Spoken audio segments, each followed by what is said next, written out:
Robin Gregory inviting you to join me in marking the death 20 years ago today of a unique personality, talent and voice, the man who was often called the Big Fella. Old Man River, that old man River, he must know something, but don't say nothing. He just keeps rolling, he keeps on rolling along.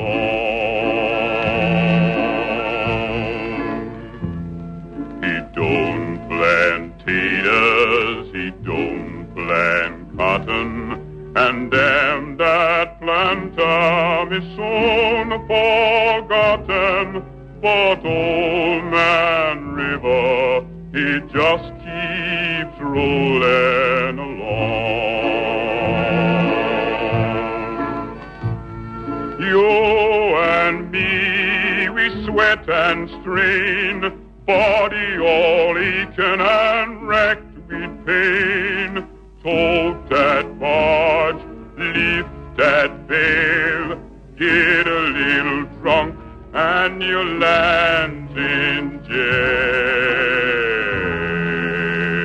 I get weary and sick of trying. I'm tired of living and scared of dying. But old man River, he just keeps rolling along.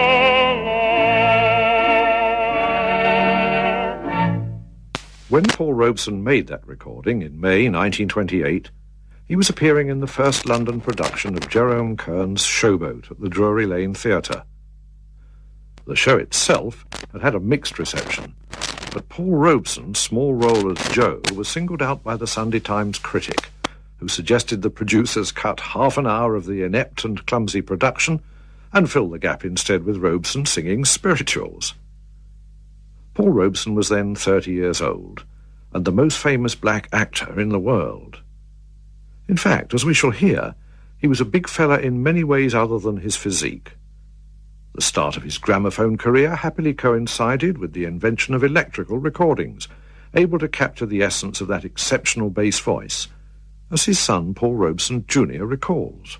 He produced an extraordinary sound, in part because he had 51-inch chest expansion, probably the biggest resonator of any singer in modern times. And his nose had been broken and somewhat flattened in football, and the nasal resonator is very important in producing a rich sound. So he learned how to use those two resonators in a very skillful way to produce a unique kind of sound. And he was the song or whatever he was doing. And he completely gave himself over to that. So there was nothing artificial. I think that's what did it. His sincerity is what captivated people. Just wearying for you all the time, a feeling blue, wishing for you, wondering when you'll be coming home again. Restless, don't know what to do, just a wearying for you.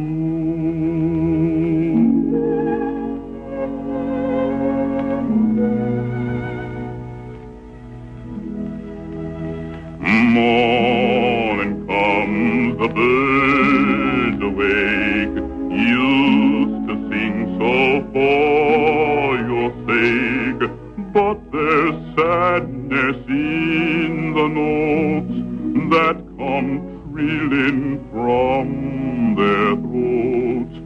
Seem to feel your absence too, just a wearying for you.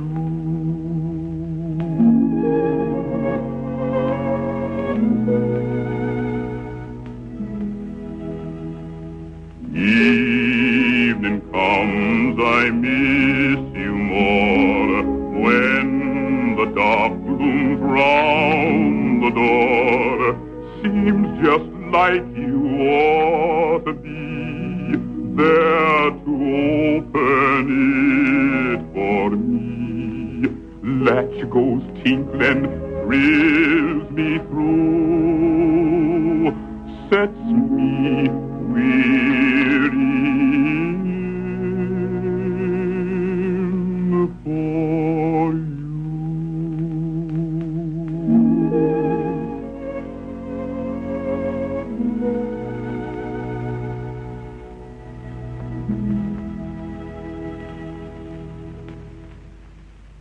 Paul Leroy Robeson was born in Princeton, New Jersey on April the 9th, 1898, the youngest of 6 surviving children.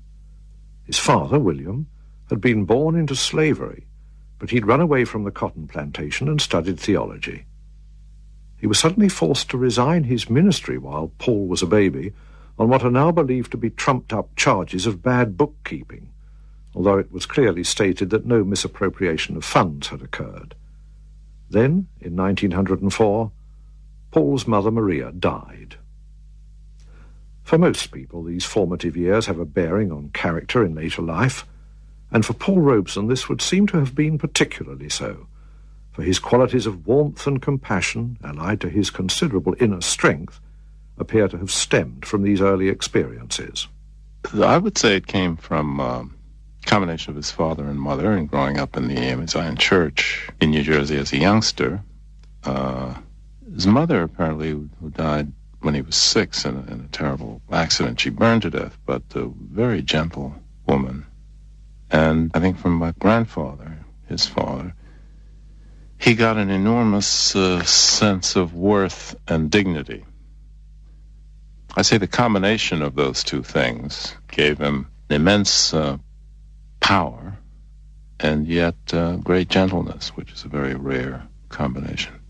Despite the trauma of his mother's death, Paul became a model pupil at school. He stood out both academically and physically, being the tallest boy of his year. He was the only black child at Somerville High School and one of the first to win a scholarship to Rutgers University, one of America's oldest colleges, where Afro-Americans had traditionally been refused admittance. Here, Robeson excelled, both in his studies and on the sports field. He enrolled at New York's Columbia University to study law, and he soon settled down to campus life. He met a young chemistry student named Eslander Good, and they quickly became inseparable. On August the 17th, 1921, Paul and Essie were married. To get through law school, Paul started to take occasional acting jobs. He graduated with honors, but he soon discovered it was almost impossible for a black lawyer to acquire the necessary experience. In those days, there were very few Negro-owned businesses or banks, so out of necessity rather than choice, Paul gravitated back to the stage, landing a part which not only led to his first visit to England, but also to the beginnings of a singing career, as he himself explained. I'd come out of school, had played in a play called Taboo in New York. We opened finally in Liverpool. I landed, I remember, at Southampton and went up to Blackpool, and then we went on from Blackpool to Liverpool, and an extraordinary thing happened. In the play, which was about the Negro South and then going back to Africa, I was to be some kind of a chieftain. I fall asleep at the end of the first act, and before you know it, I'm back in Africa. And I tried my best falling asleep to whistle. And I still can't whistle, as you can hear me right now. I just can't whistle to this day. And so I broke out into a sort of a, Israel was in Egypt's land, let my people go, into a very beautiful spiritual that I remembered as a child. And as I sort of hummed this, I heard a voice from the wings, sing it louder, sing it louder. And if you've ever heard Mrs. Patrick Campbell, her whispers on the stage. So I began to sing this very beautiful spiritual. Luckily for me, I got very nice reviews from it and found out that I was a singer for the first time that I knew. When Israel was in Egypt's land, let my people go. Oppressed so hard they could not stand, let my people go. Go down, Moses, way down in Egypt's land, tell old Pharaoh to let my people go.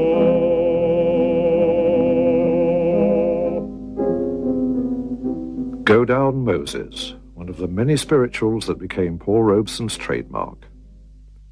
More musical successes on the stage were to follow, most notably in the Eugene O'Neill plays All God's Children Got Wings and The Emperor Jones. Another landmark reminds us how handsome he was when he was hired for a photographic session for Vanity Fair. Following some particularly well-received concerts in early 1925, most notably a private engagement at the home of Metropolitan Opera star Francis Alder, whose bathtub, legend has it, was filled with ice and champagne for the occasion, Paul was offered an exclusive one-year recording contract with the Victor Talking Machine Company. Recorded voice stands up magnificently whenever and almost on any equipment. I mean, it's, you know it's him, and it always stands up. What's interesting, though, is that they had to be careful using strings because even though Dad was a bass baritone, his harmonics were up with the stringed instruments. He was much better with woodwinds than a lot of stringed instruments because they would clash with the overtones in his voice. And once, being an electrical engineer, I put 3 signals on it and compared them on a screen. One was my father's voice, the other was Marilyn Horne's, contralto, and another was Maria Callas. And Dad's top harmonics fell between the two of them.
Steal Away, Paul Robeson's earliest recording, made in Camden, New Jersey on the 27th of July 1925, with Paul's lifelong friend Lawrence Brown at the piano. That same year, Paul appeared in a silent movie called Body and Soul for the independent black filmmaker Oscar Michaud. Although it sank without trace, it was the start of a love-hate relationship between Paul Robeson and the film industry. But his screen career began in earnest in the 1930s. Film historian Roy Pickard. He began in 1933 with The Emperor Jones, which he played on stage, of course, and which was based on Eugene O'Neill's play. And it was quite a good film to start with when you think about it. Wonderful play about a Pullman car attendant who becomes the dictator of a Caribbean state. It didn't really go down terribly well. I mean, Eugene O'Neill is one of these guys who you either sit back and like for 4 hours and take it in, but it's not an 80-minute film, which this one turned out to be. Also got a bit of controversy as well, because during it there's a passionate scene between Robeson and his light-skinned black leading lady, and it was getting very tempestuous, and the censor said, no, she'll have to blacken up more because it looks as though he is making love to a white woman. So that was one of the sort of drawbacks for Robeson's first career.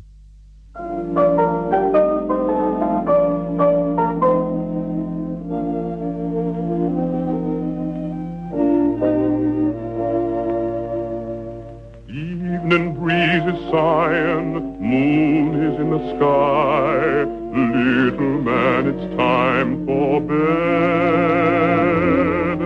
Daddy's little hero is tired and wants to cry. Now come along and rest your weary head. Little man, you're crying, I know why you're blue.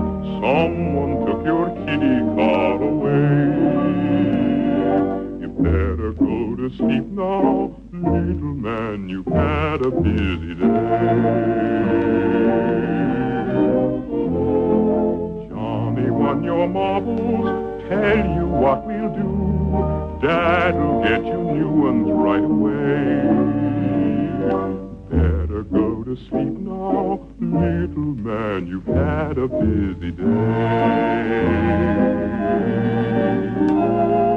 You've been playing soldier, the battle has been won, the enemy is out of sight.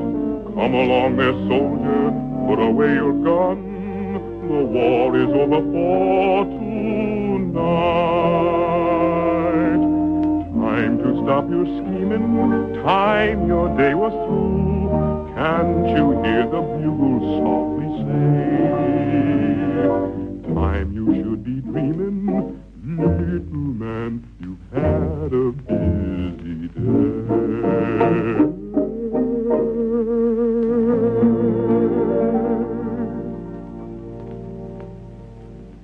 That song might almost have been dedicated to Paul and Essie's son, who'd been born on November the 2nd, 1927. The Robesons made London their adopted home during the 1930s, and Paul Jr. accompanied his father to work on many occasions. England was the center of my young days, and I particularly remember being on the sets of several of Dad's films, which was great fun. Sandals of the River was the first one I have memories of. It was about 7 or 8. I remember being very frightened when they had Dad and Nina Mae McKinney tied up at the stake, and they were going to kill them with these swords, and I wanted to run out on the set. They had to restrain me. And then they ran up and showed me that the knives were fake. So then I settled down a bit. I hope when I come back in 12 moons, they will still like you. Lord Sandy, I've learnt the secret of government from your lordship. You have? It is this. A king ought not to be feared, but loved by his people. That is the secret of the British for Sandberg. Go now, my friend. Keep the peace of my king. Lord, I promise. What he wanted with Sandals of the River was to show that the black African or the black American had a nobility about him. And this was, I think, his theme in making films in the first place. He was, in the end, disappointed, not surprisingly, really. And that's really why he came to Britain, because when you think back to the 30s and the 40s, come to that, all the black actors could act were porters, valets, cooks, attendants of one sort or the other. They were sort of stereotypes, secondary, thirdly, almost, to the white characters in the film. Sandals of the River, he thought, was going to show something of the nobility of the African chief and the race, etc. All it finished up being was a jingoistic British imperialist movie, which, in fact, was billed, and wait for this is worth waiting for, 1 million mad savages fighting for one beautiful woman, and took 3 white comrades. pitched into the fray and quelled the bloody revolt. Now, that's how Korda advertised that. That's not quite how Robeson saw his part as Mazambo, the African chief.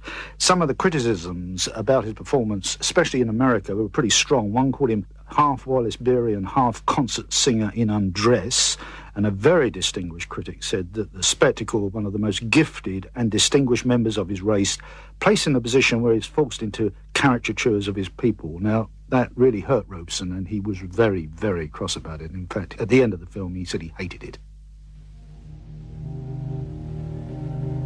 Ayoko, Ayoko, Ayoko, Ayoko, Ayoko, yegede, Ayoko, yegede, Ayoko, Ayoko, Ayoko, Ayoko, yegede, Ayoko, yegede. The current swings, the water sings, a river runs. For life is the burden of labor, when each bends his back with his neighbor, so each for all, we stand or fall, and all for each, until we reach the journey's end. Ayoko, Ayoko, Ayoko, Ayoko. Standing a strong, standing a wise, righter of wrong, hater of lies, laughed as he fought, worked as he played, as he has taught. Let it be made, away you go, Yegede, and make it so, Yegede. Together all the paddles fall in tune and time. So look alive, Yegede, and dip and thrive, Yegede. The current swings, the water sings, the river runs. For light is the burden of labor,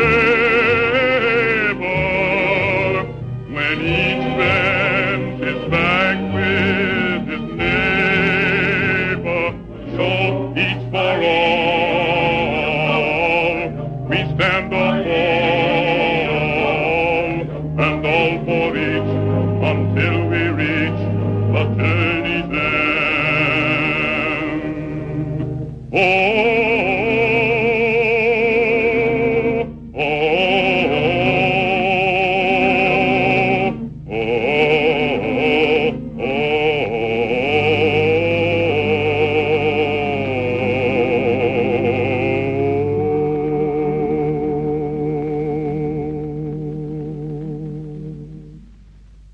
The very famous Canoe Song from the soundtrack of Paul Robeson's 1935 film Sanders of the River.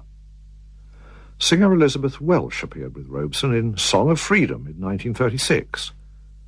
She recalls the opinions that were even then formulating in Paul's mind. He wanted to convert me. We had long talks, but in a joyful sort of happy sort of, Elizabeth, why haven't you ever thought about doing something for your people? Sort of things like that, you know. And I remember saying, you're at the top of the ladder, and you've worked hard to get into this position. You should stay up there and keep that love and respect, those two equal, so that those coming behind can begin climbing the ladder into fame through your having achieved it. Paul Robeson's political views were reinforced when in December 1934 he set off for a concert tour of Russia. Stopping off in Berlin en route, he was shaken by the hatred confronting him in the racial taunts of German soldiers. In Moscow, by contrast, Paul observed that the Russians treated everybody as equals. He was reported as telling Sergei Eisenstein, the Russian film director, "Here, For the first time in my life, I walk in full human dignity, and you cannot imagine what that means to me as a Negro. The Russian experience was to be a turning point for Robeson, and is by night of the Civil War. He viewed the anti-fascist conflict there at first hand, and judged it to be very similar to the struggle for Negro rights. But for the public at large, still blissfully unaware not only of Robeson's feelings, but of the World War II horrors that lay just around the corner, it was still the Robeson voice that captivated them. He could make a stadium, a soccer stadium, like a living room. I mean, he would walk out and say hello, and there would be a great cheer, and by the time he was a third of the way through the concert, it was like a family gathering. I mean, he spoke to the audience, he sang not only to them, but in a sense with them, and I mean, he found common cultural ground wherever he was, whether it was Poland or Russia or Norway or Wales or England or the United States or anywhere.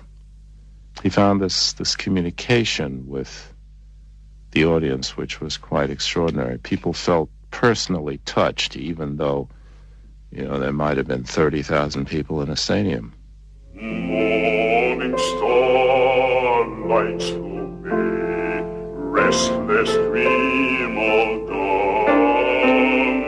Shadows come, break of day, real life's just begun.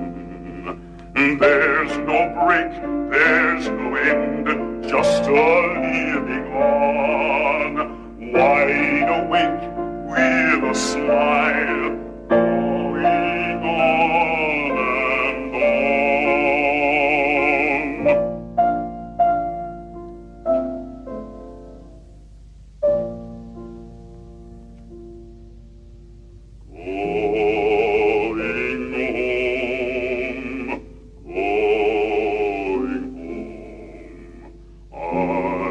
Just going home.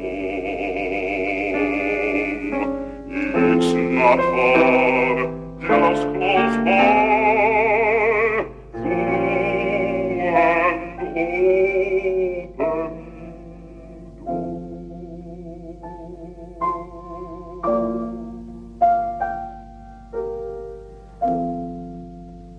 door. I'm just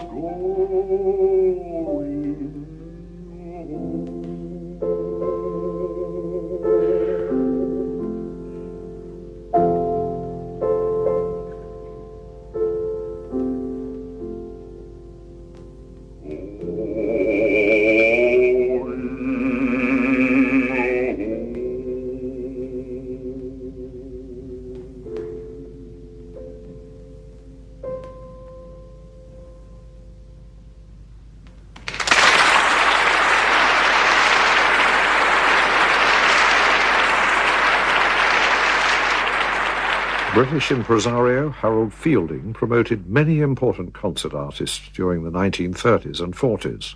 A complete 2-hour recital was no strain to a man of Robeson or Gillis, Caliber or Tauber. I mean, they were perfectly used to it. You know, people say, oh, how can they sing for 2 hours? Well, they could, and they were used to it. I mean, that's what infuriates me today. You've got to have all this microphones here, microphones there. They were singers. They'd learnt to project because they knew their trade backwards. I was very much an admirer of the fact that Robeson could speak fluent Russian, French, German, Italian, Spanish, and if I remember rightly, he read more than 20 other languages, including Gaelic and Chinese. He was an extraordinarily talented man in so many directions. He carried a bag of books on every tour. He was always reading a language book or a book on culture or some serious book on music theory or whatever. On every tour he went, he'd leave with a bag of books, come back with 2 bags of books.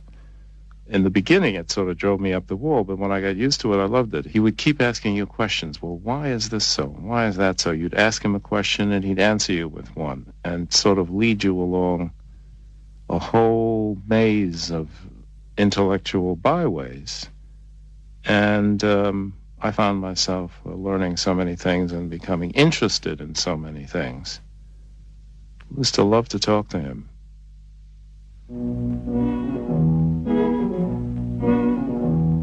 It ain't necessarily so. It ain't necessarily so. The things that you're liable to read in the Bible, it ain't necessarily so.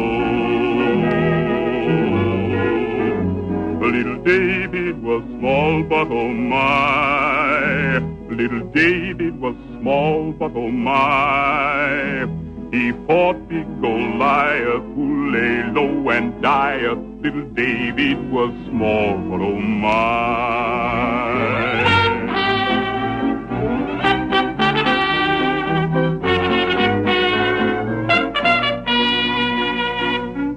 Yeah, Jonah, he lived in a whale. Now Jonah, he lived in a whale. For he made his home in that fish's abdomen. Oh, Jonah, he lived in a whale. A little Moses was found in a stream. A little Moses was found in a stream. He floated on water till old Pharaoh's daughter, she fished him, she says, from that stream.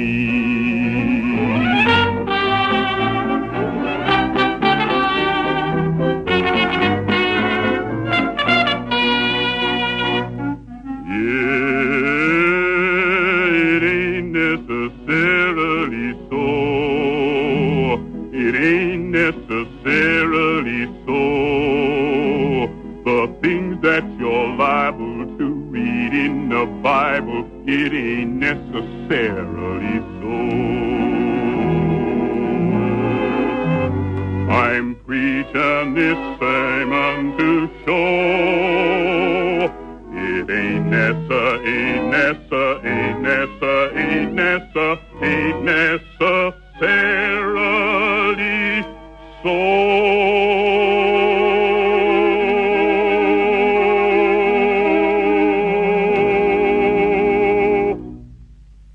Sporting Life's cynical song from Gershwin's Porgy and Bess. Amazingly, Robeson never played Porgy on stage. He'd have been a natural. By the late 1930s, he'd had quite enough of being cast in roles that portrayed his people in a poor light. The filmmakers were also doubtless finding it difficult to think up new ideas as vehicles for the Robeson voice, despite the success of Showboat in 1936. 1937 saw the film which gave him his nickname, Big Fella. And strangely, it was to be one of his last films, made in Wales in 1939, that was to please him the most. The Proud Valley told the story of a coloured man joining a Welsh mining community and being accepted on his merits. The plot cleverly wove around the local colliery choir participating in the Eisteddfod Festival, which of course gave Paul the chance to sing. O land of my fathers, the land of the free, the home of the telling, so soothing to me. My noble defenders were gallant and brave, for freedom their hearts' life they gave. Wales, Wales, home sweet home is Wales, till death be part, my love shall last, my longing, my dear eye,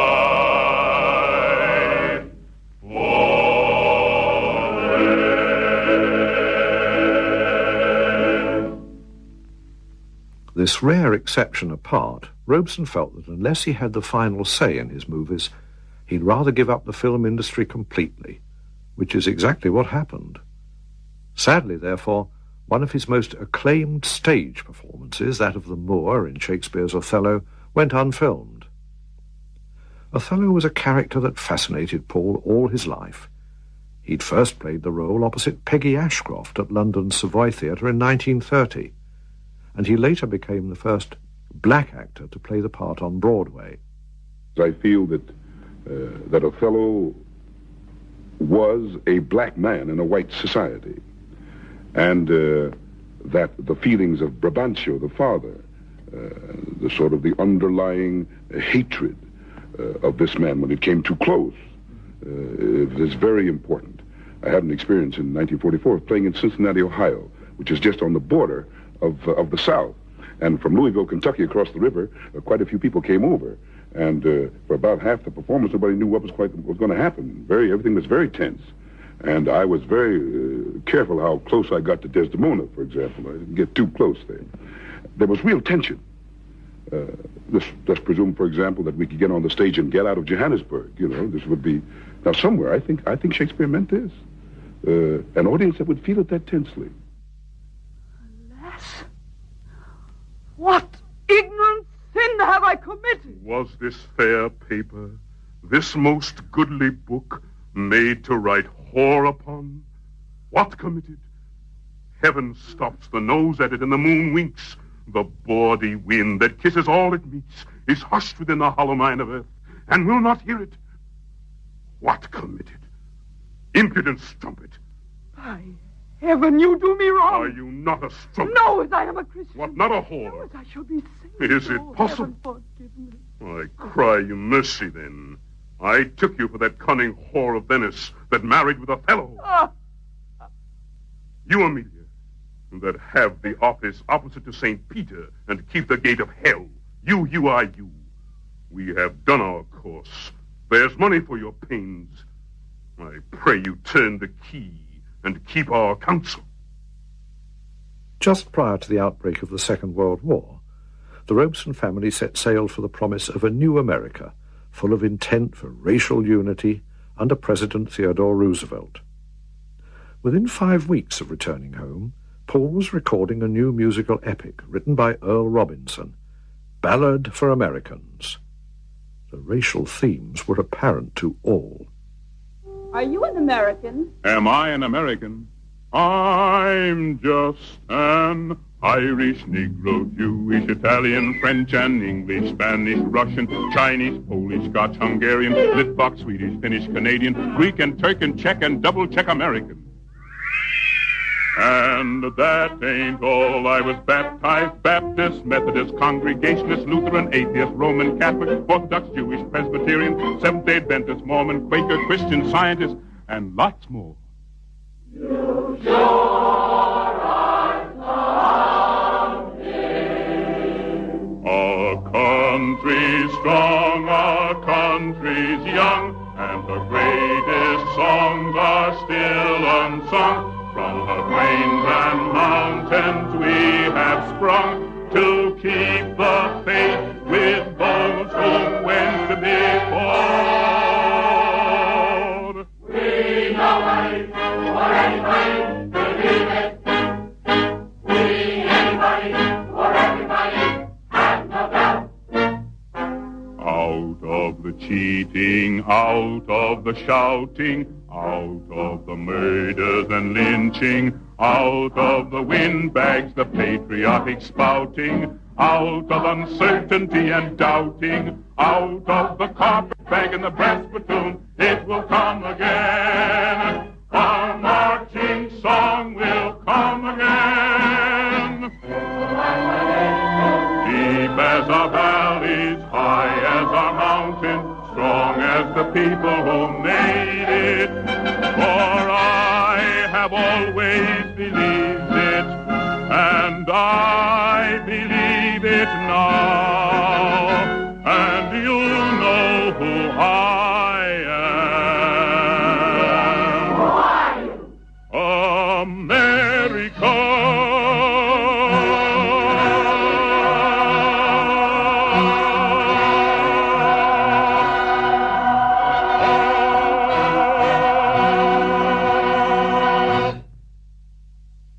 1945, Roosevelt died and Harry Truman took over, with a certain Senator Joe McCarthy at his side, determined to seek out communist sympathizers.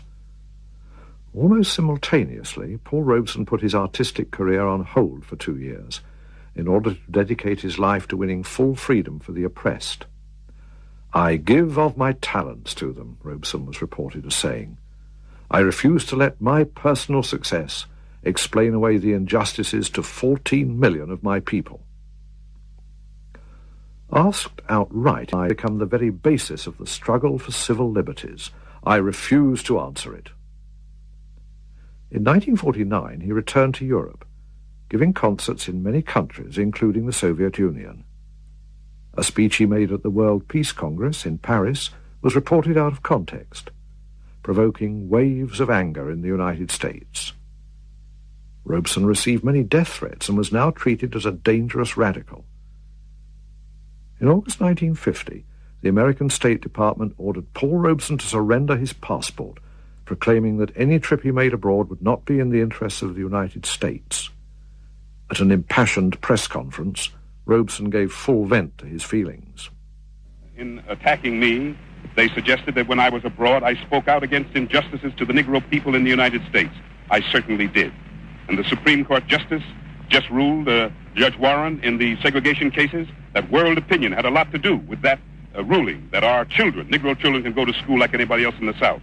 I'm very proud to have been a part of directing world opinion to precisely that condition. The second, that I fight for the independence of the colonial peoples of Africa. Bandung, the colored peoples of the world assembled and made it clear that nobody is going to tell them what to do. They're going to have the independence. I'm proud of that.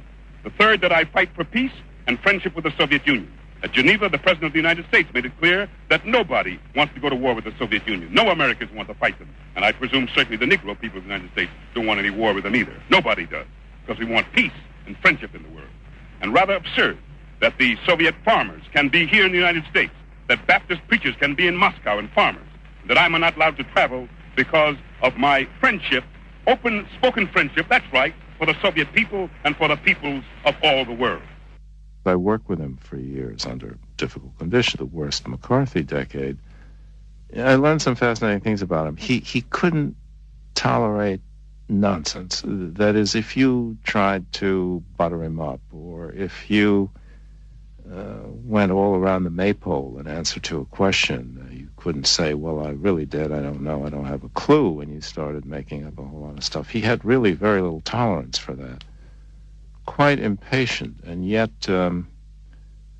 if you had really transgressed, I remember one time I did everything wrong, and, I thought he was going to read me out of the human race, and he just looked down and sort of smiled and said, look, you punished yourself enough, let's move on. It's okay, son, just instantly. So, there was this wonderful contradiction. He couldn't abide sycophants, and yet he couldn't resist compassion for someone who was in pain.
No one was more active in the long-running campaign to reinstate Paul Robeson's passport than his friends in the United Kingdom.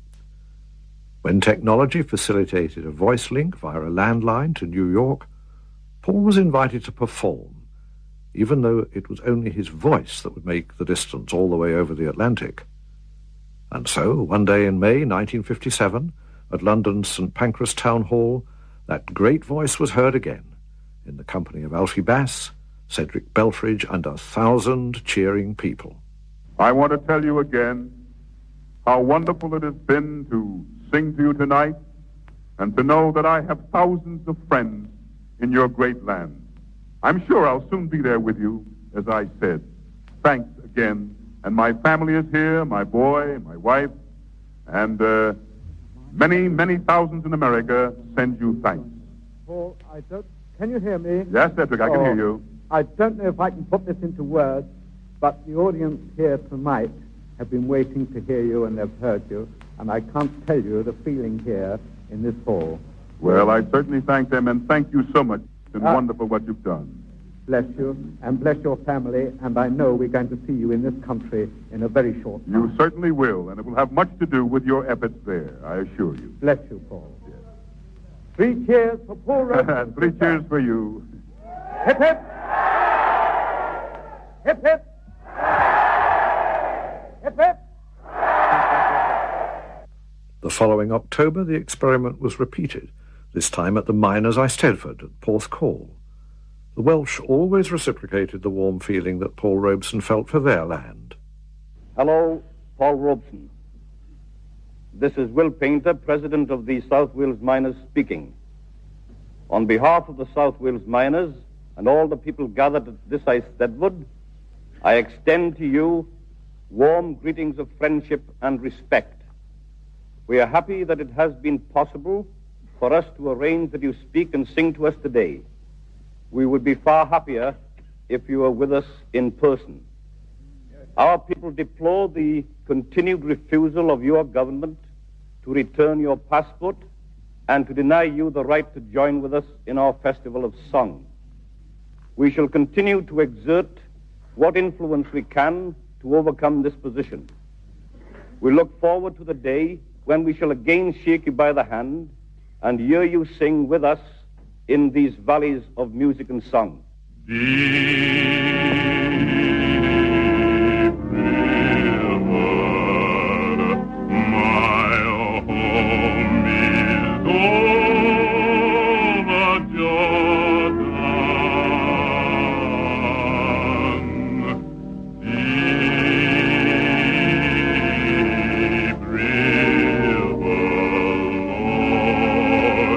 I want to cross over in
Well, the campaign eventually bore fruit.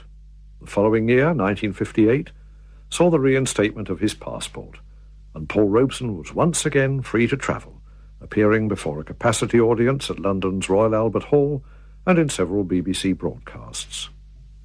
A visit to the Soviet Union followed, and in 1960, a grueling tour of Australia. By now, Paul Robeson was 62 years old, and his health was beginning to deteriorate. He spent much of his time in hospital, but occasionally he did manage to look up old friends like Elizabeth Welsh. After the show one evening, the stage door man said, "Mr. Paul Robeson's here to see you," and I was thrilled. And, of course, he came in with Essie, his wife, and I said, "What are you doing here?" Because he'd been terribly ill. And he said, "I'm getting ready to go, and I thought I'd come and see your show and say goodbye." He hugged me, and you felt this sort of all-embracing warmth, and I burst out crying. But I mean, he was there, and I feel now it was a farewell. Paul Robeson returned to America in 1963, intending to retire. But the press, as always, were waiting for him. Just say how you feel to be back in the country. Very glad to be back. Clear the aisle, please. What are you going to do now, Mr. Robeson? I'm going to be resting for a while. Robeson, how do you feel about the civil rights movement here? Did you take any activity, any part in the civil rights movement at all? I've been a part of that all my life. As far as the politics go, he was quite aware of the price that he would have to pay as a forerunner, and was really surprised at the end of the 1950s to still be alive, so that the fact that he lost his artistic career was a relative minor inconvenience compared to the fact that he had been willing and did risk his life for a decade for what he believed in. Secondly, he was never an ideological fanatic. I mean, ideologies came and went for him. It was cultures that were far more important. 44 years of marriage. Paul became a virtual recluse, seeing only his closest friends and family. But as his son recalls, he still kept in touch with current affairs. He got a great kick out of the younger generation saying and doing many of the things that he had said and done decades before, and going far beyond anything he would ever have dared to say. He got kind of a kick out of seeing some of the super militants on television in the 70s, and he laughed. "These guys make me look like a pale liberal, no pun intended," and he got quite a kick out of it. But he got great satisfaction of having been the forerunner, of having paved the way for others who came after him. Paul Leroy Robeson passed away 20 years ago today at the age of 78. At his funeral, his son, Paul Robeson Jr., quoted his father as saying that the artist must elect to fight for freedom or slavery. Paul Robeson felt no compunction in making his choice. Whether history will view him as a great humanitarian, an actor, or a singer, only time will tell.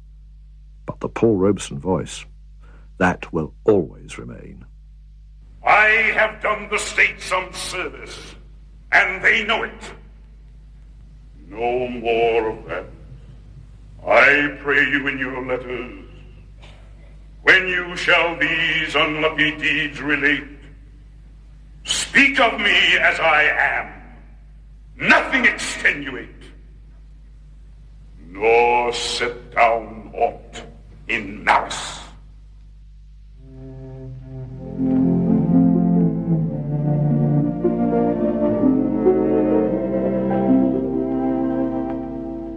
When you come to the end of a perfect day, and you sit alone with your thought, while the chimes ring out with a carol gay, for the joy that the day has brought, do you think what the end of a perfect day can mean to a tired heart?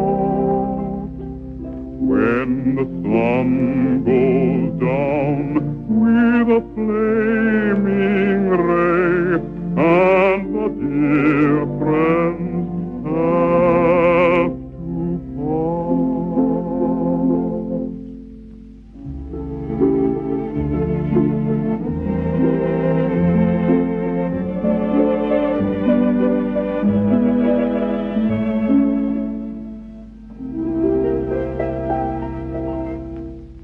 Well, this is the end of a perfect day, near the end of a journey too. But it leaves a thought that is big and strong, with a wish that is kind and true. For a memory has painted this perfect day with colors that never fade, and we find at the end of a perfect day the soul of a friend we've made.